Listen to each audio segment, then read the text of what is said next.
Bila hormat, kita udah bapak syukur kita membuat firman Tuhan yang pertama.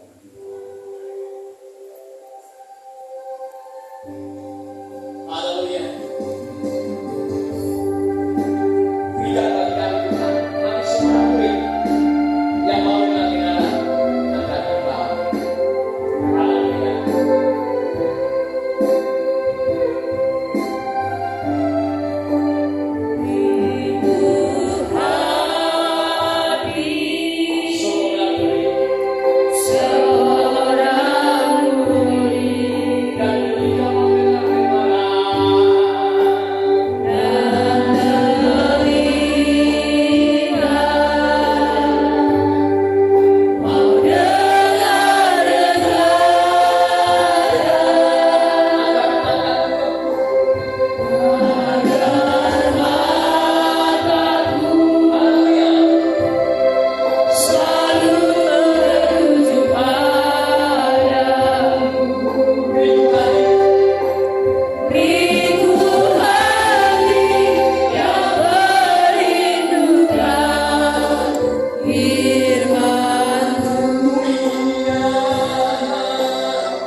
Ini merupakan kali pertama bagi saya untuk membawa firman Tuhan tidak di gereja dan pertama kali membawakan firman Tuhan di ibadah Minggu Raya. Biasanya saya membawakan firman Tuhan itu di bagian perbudakan saya. Ini merupakan pengalaman pertama bagi saya. Terima kasih atas waktu yang sudah diberikan kepada saya. Dan sebenarnya saya juga agak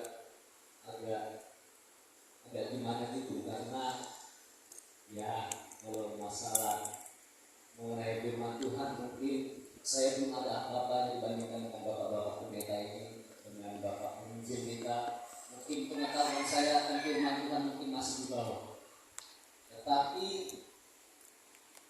itulah yang dituntut dari Tuhan dari selalu belajar. Jadi saya akan mencoba dengan kemampuan yang saya bisa untuk menyampaikan tentang firman Tuhan ini. Bagaimana nanti penyampaian saya, kalau ada salah-salah kata, mohon dimaklumi. Karena seperti yang saya bilang tadi, saya masih terbatas mengenai firman Tuhan. Dan seperti yang sudah dikatakan Bapak Pendeta tadi juga, puji Tuhan, saya merupakan seorang siswa. Dan saya juga berarti sebagai seorang siswa dalam sinode kita beberapa minggu yang lewat pada saat bulan 8 kemarin. Dan bagi saya sebenarnya jabatan siswa ini merupakan jabatan yang berat. Karena bagi saya ketika kita mengikuti Tuhan, apalagi ketika kita sudah memegang sebuah jabatan dalam pelayanan, itu bukan sebuah hal yang main-main, tapi itu adalah sebuah hal yang sangat-sangat sakral bagi saya. Karena untuk Tuhan kita tidak boleh main-main, Bapak Ibu Saudara. Karena Tuhan pun tidak pernah main-main kepada diri kami. Karena Tuhan pasti memberikan yang terbaik bagi kita. Oleh sebab itu, kami juga hadir pada saat pagi hari ini dari pengurus Biro Pemuda. Ini merupakan salah satu program kami yang sudah kami rencanakan untuk mengunjungi atau melakukan kunjungan ke sidang-sidang, supaya bagaimana caranya Biro Pemuda ini membawa dampak kepada orang lain, membawa dampak bagi gereja-gereja kita. Terlebih lagi jikalau akan sangat luar biasa kalau kami bisa berbagi berkat dengan sidang jemaat Tuhan atau dengan pemuda-pemuda yang lain. Sebab itu mungkin hanya itu saja perkenalan dari saya. Pada saat pagi hari ini, Bapak Ibu Saudara-saudara, kita mau sama-sama belajar firman Tuhan yang tertulis dalam kitab Markus pasal yang ke-9. Markus pasal yang ke-9 ayatnya yang ke-14 sampai dengan 29. Agak panjang Bapak Ibu, tetapi ini harus saya bacakan secara keseluruhan karena ini merupakan satu kesatuan kebenaran firman Tuhan. Demikian kebenaran firman. Yesus mengusir roh dari seorang anak yang bisu. Ketika Yesus, Petrus, Yakobus dan Yohanes kembali pada murid-murid lain, mereka melihat orang banyak mengerumuni murid-murid itu, dan beberapa ahli Taurat sedang mempersoalkan sesuatu dengan mereka. Pada waktu orang banyak itu melihat Yesus, tercenganglah mereka semua dan bergegas menyambut Dia. Lalu Yesus bertanya kepada mereka, "Apa yang kamu persoalkan dengan mereka?" Kata seorang dari orang banyak itu, "Guru, anakku ini kubawa kepadamu karena ia kerasukan roh yang membisukan dia. Dan setiap kali roh itu menyerang dia, roh itu membantingkannya ke tanah, lalu mulutnya berbusa, giginya berkertakan, dan tubuhnya menjadi kejam. Aku sudah meminta kepada murid-muridmu supaya mereka mengusir roh itu, tetapi mereka tidak dapat." Maka kata Yesus kepada mereka, "Hai kamu angkatan yang tidak percaya, berapa lama lagi aku harus tinggal di antara kamu? Berapa lama lagi aku harus sabar terhadap kamu? Bawalah anak itu kemari." Lalu mereka membawanya kepadanya. Waktu roh itu melihat Yesus, anak itu segera digoncang-goncangnya, dan anak itu terpelanting ke tanah dan terguling-guling, sedang mulutnya berbusa. Lalu Yesus bertanya kepada ayah anak itu, "Sudah berapa lama ia mengalami ini?" Jawabnya, "Sejak masa kecilnya. Dan seringkali roh itu menyeretnya ke dalam api atau ke dalam air untuk membinasakannya. Sebab itu, jika engkau dapat berbuat sesuatu, tolonglah kami dan kasihanilah kami." Jawab Yesus, "Katamu, jika engkau dapat. Tidak ada yang mustahil bagi orang yang percaya." Segera ayah itu berteriak, "Aku percaya, tolonglah aku yang tidak percaya ini." Ketika Yesus melihat orang banyak makin datang berkerumun, Dia menegur roh jahat itu dengan keras, katanya, "Hai kau roh yang menyebabkan orang menjadi bisu dan tuli, aku memerintahkan engkau, keluarlah daripada anak ini dan jangan memasukinya lagi. Lalu keluarlah roh itu sambil berteriak dan menggoncang-goncang anak itu dengan hebatnya. Anak itu kelihatannya seperti orang mati, sehingga banyak orang yang berkata ia sudah mati. Tapi Yesus memegang tangan anak itu dan membangunkannya, lalu ia bangkit sendiri. Ketika Yesus sudah di rumah dan murid-muridnya sendirian dengan dia, bertanyalah mereka, mengapa kami tidak dapat mengusir roh itu? Jawabnya kepada mereka, jenis ini tidak dapat diusir kecuali dengan berdoa. Puji Tuhan. Bapak Ibu, saudara-saudara, seperti yang sudah saya sampaikan tadi, ayat benar firman Tuhan ini adalah merupakan satu kesatuan yang menceritakan sebuah kejadian di mana seorang anak kecil yang dirasuki oleh roh. Roh di sini ditulis dalam huruf kecil yang berarti artinya roh-roh yang ada di dunia ini. Tetapi pada saat pagi hari ini, Bapak Ibu saudara-saudara, yang mau menjadi fokus kita adalah di ayatnya yang ke-23 di sana dikatakan, jawab Yesus, atau jika engkau dapat. Ayat ini adalah sebuah kondisi di mana ayah dari anak ini meragukan kuasa Tuhan, karena dia berkata, jika engkau dapat berbuat sesuatu, tolonglah kami dan kasihanilah kami. Di ayat yang ke-22, jika engkau dapat.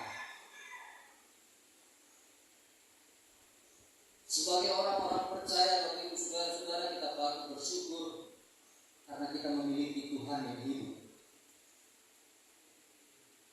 Kita memiliki Tuhan yang tak terbatas kuasanya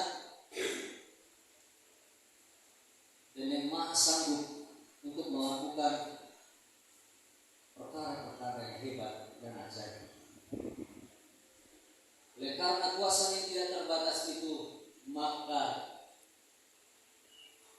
tidak ada yang mustahil bagi Tuhan.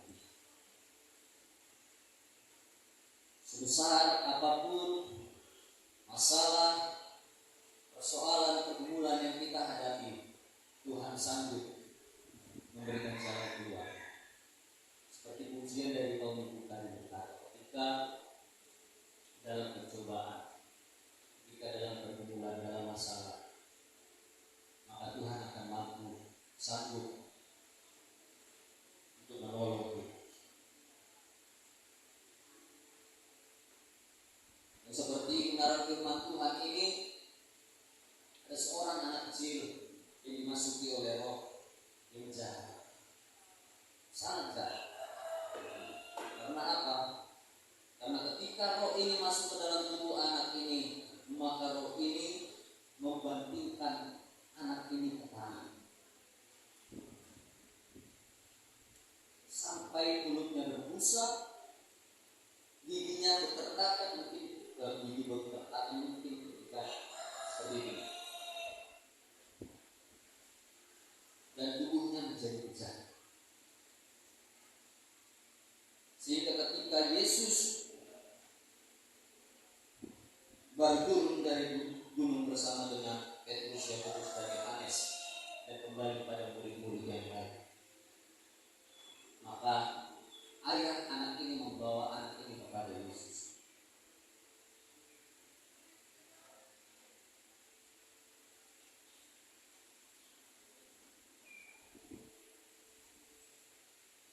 Dan ayat ini seperti yang sudah saya sampaikan tadi, Bapak Ibu saudara-saudara, menggambarkan sebuah kondisi di mana juga manusia pada saat ini sering kali meragukan kuasa Tuhan.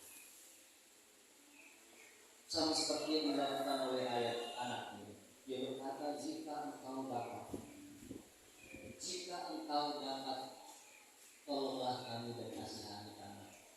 Dia meragukan kuasa Tuhan, dia meragukan siapa itu Yesus.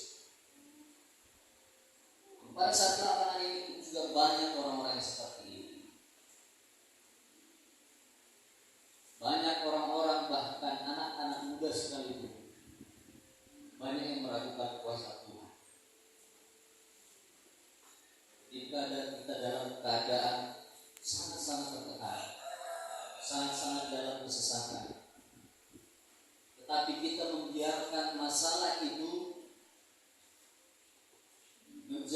besar daripada kuasa Tuhan, sehingga kita pun dibuat masalah itu menjadi meragukan kuasa Tuhan.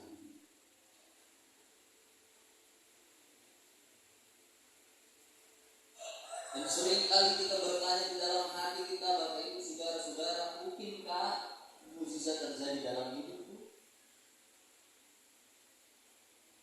Sanggupkah Tuhan menyembuhkan sakitku? Sanggupkah Tuhan menjawab segala doa-doaku? Sanggupkah Tuhan menguatkan aku ketika dalam kesesakan, kelemahan?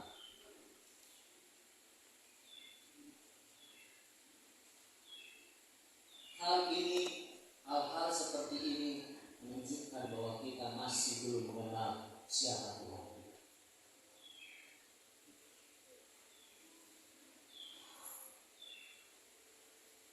Adalah sebuah hal yang wajar dan normal bagi kita jika kita merasakan kesesakan, kelemahan, kesedihan. Kita juga masih manusia dan kita masih hidup di tengah-tengah dunia ini. Tetapi kita tidak mau menjadikan masalah kita itu, Bapak Ibu Saudara-saudara, menjadi lebih besar daripada kuasa Tuhan.